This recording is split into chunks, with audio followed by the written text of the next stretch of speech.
Hold up, hold up, hold up. It's that boy Changeofplanz. Don't give a damn. He cooler than a fan. Walking real tall. Some say he's a man. Man. Now, dude, before you went in, do you have any existing content that didn't come out and you say, all right, I'm going to release that, or you just going to start fresh with new content? It's funny you asked that question. Yeah.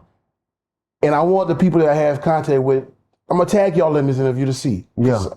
I'm a content creator. Before everybody start doing that hokey poke on Facebook, everybody want to be a content creator right now, but we are the truth, a lot of people call themselves goats, but at the end of the day, Dave East told me this when I met him out there in New Orleans. He said, don't call him a goat, I'm a wolf, because wolf eats goats.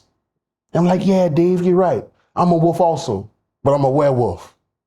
So I'm a wolf. And I consider yourself a wolf too, because a wolf can roll in a pack or by itself and still hold his masculinity and dominance. So I'm a werewolf. I'm not a goat. I eat goats. I'm a werewolf. I have content with Chris Michaels, Mobile Joe, shout out my boy Mobile Joe, Slim Legend and T-Pop, Who Cares Clothing, and Keon Papillon. Shout out Keon Papillon. But due to my untimely vacation, the production studio where I recorded it at, filmed it at, they recorded over the content. And I'm like, that hurt me. It could have kept me alive. Because there was enough content to keep me alive while I was gone. But shout out to you, brother, because you did keep me alive. And I respect that. I appreciate you. Anything I can do to help you get your brand to the next level, I'm here. But they recorded over the content. And I'm like, kind of felt some type of way, but I'm like, it's okay. Was that a neutral moment? Was that a moment you had to sit there and say, all right, let me think what I'm gonna do? Because I'm not gonna lie. If I had some content somewhere and somebody recorded over my shit, I would have been mad. I probably been calling people, hey, bro. Cause sometimes, man, people don't understand it ain't in this game, man. Content is money. Content gold, bro. Like, you came up with that. You captured it. And somebody just recorded it over it. And they knew what they were doing. Yeah, they knew. It's not like this person couldn't have put it somewhere else or, man, that's James. That's his stuff.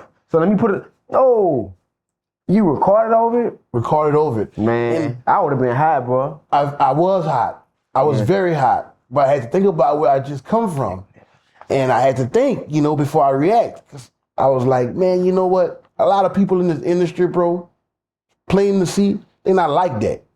So the dude that was recording it, much love, shout out to Key and the Cast, he's not like that. But I'm like that.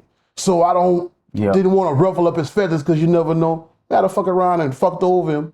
And I might have been back in the can. I really wanted to fuck over him. I'm not even gonna lie to you. But that's my boy. And business is business and personal is personal. But sometimes when you extra nice to people, you just try to be down to earth and real humble, they take kindness for weakness. Normally weak people do that. So I hate to take it to that level. I didn't even want to take it to that level with him because, like I said, we had a good business relationship and we know each other from a mutual friend. And I didn't want to take it there, bro. I was hoping they were gonna make up for it. But I'm like, nah. Shout out Kitty and her cast. It's much love, but we're gonna move on. We're gonna keep on pushing. Yeah. Because certain things I want to talk about on my platform won't be appropriate for them to take in and digest. Now, I'm not hushing my mouth for nothing. Yeah. So I enjoy the time I had at the Kitty and the cast. I wish them the best, but we'll keep on moving, keep on pushing. Yeah. We took the E off of motion. We took the E off of emotion, and we're just gonna push with motion. And that's why I didn't take it to another level, because it had been emotional. It was business, but I'd have been in my emotions. So I took the E off of emotion, and let's just keep on going with the motion. Yeah. That's why I brought up the book, the neutral moment that you had, because that would have been hard, man. And that just showed how much you've grown. For you to thoroughly think about that, because being an emotional person, making emotional decisions can put you in a bad place. Very bad place. But it's hard to do. It's very hard to do, man. But hey, I just want to see what you have going on flourish. It's like, I see you helping everybody. Hey, you got your brand, I'm gonna help you. Man, I want your brand to be as big as it can possibly be. So that's why I advocate for you like I am. I appreciate it. Yeah. And it will be. Oh, it will. The brand will be astronomical. For sure. Slow, but for sure. Baby steps better than no steps. Long as we not going backwards, we just got to go forward. Yeah. Ross said that too. Shout out to Ross. He always talk about that. As long as we making the right moves and going in the right direction, that's all that matters. Mm-hmm. You know. Now tell me this, man. We all have. I'm not going to put that on you, but women is like a common denominator when it comes to most guys. When it comes to a guy who has a purpose, a guy who's working, doing whatever he can, building a brand, whatever he can. That's probably the most discipline that you have to have at that current time when you're on that journey. And the reason why I'm saying women, because when you locked up, I don't know, if you had your girl while you was inside or how that would go, or she see you working or whatever. Like, how was that balance? How did you balance or sustain a relationship with a woman while maintaining your stuff? While I was incarcerated? While you was incarcerated, while you was doing your blog or your media company, like, cause my girl support the media company and every vision I got pertaining to media. For sure. But my girl was also telling me before I got locked up, like, baby, you need to start charging for your content. You need to start charging some of these people you interview. Sure. And I was like, baby, I'm selling a service.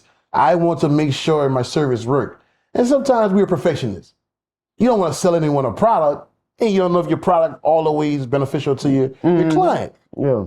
But when I got incarcerated, I noticed that, yes, my product is very, very beneficial to my clients. And I learned a whole bunch of things. I was incarcerated with a guy who's a marketer. And he brushing me up on marketing. So now to this very day, I learned a whole lot about marketing. So I would consider myself a marketer. So once I released the podcast, right now I have packages, marketing packages to where you can get a podcast, email blast, advertisement, all for a reasonable price. So I learned a whole lot about marketing, bro, to where I'm on the next level with it. And my product is very beneficial to my clients. So my girl supports me, bro, when it comes to that. And when I was incarcerated with the podcast and the media company, that went to a halt. She shared me. She shared my stuff, kept me going, kept me posted, kept me relevant. So I thank her for that. And I still have the same woman that I went before I got incarcerated till now. Most people can't say that, bro. I came home to my bed. Most people can't say that. But people can't say that, bro. So within that is a blessing in itself. So I take the good with the bad, because when you're incarcerated, you can't dictate what people do. And you can't expect people to think like you think or move like you move. You'll find yourself in disarray. So I just appreciate that I came home to my bed. My girl kept my name alive the best way she could. When we moving forward. Yeah, I'm glad you said that, because Turk said it all the time. Say, man, my woman, she was there day for day. I don't know what would have happened. She kept me alive. She was there with me. She did the time with me, whatever the case may be. Not saying that's totally your experience, but at the same time, man, when it comes to the woman, the black woman, and how she shows her love, that's how it was. Oh, mine done the time with me, bro. Yeah. Mine didn't miss a court date. Mine was on my lawyer back, like on him. My girl could have beat the case ourselves. Yeah, we could have beat the case ourselves, because I had a public offender. I didn't have a public pretender. That's what I call her. First, I started off with a public pretender who was just working for the state, and the dude was a disability lawyer before he was my public pretender. Because my case was so weak, I'm like, I don't need to dish out any money. I got a public defender, and I'm gonna coach him how to beat the case, because it's not my first rodeo. But I'm like, nah, he's working with the state, and he's a public pretender. So I fired him, and I got a lawyer. But my girl is going to school to be a lawyer, and I know a lot about the law myself. So between me and my girl, we was working the case ourselves, even though I had a paid for lawyer, which was a good lawyer. Just a little slow, move a little slow. When we'll find certain things, and I was writing motions for other guys in jail. I'm like, baby, she was like, all right, I'm on it. And when my lawyer finally come to see me, he's like, whoa, how you know all this? I'm like, man, I'm working my case also. You're not the only one working the case. Like, I'm helping you work the case. I know how to write motions. I know certain things also. So do this and do that. Write this certain motion and write this certain motion, and it's going to help speed up the process. And he liked it.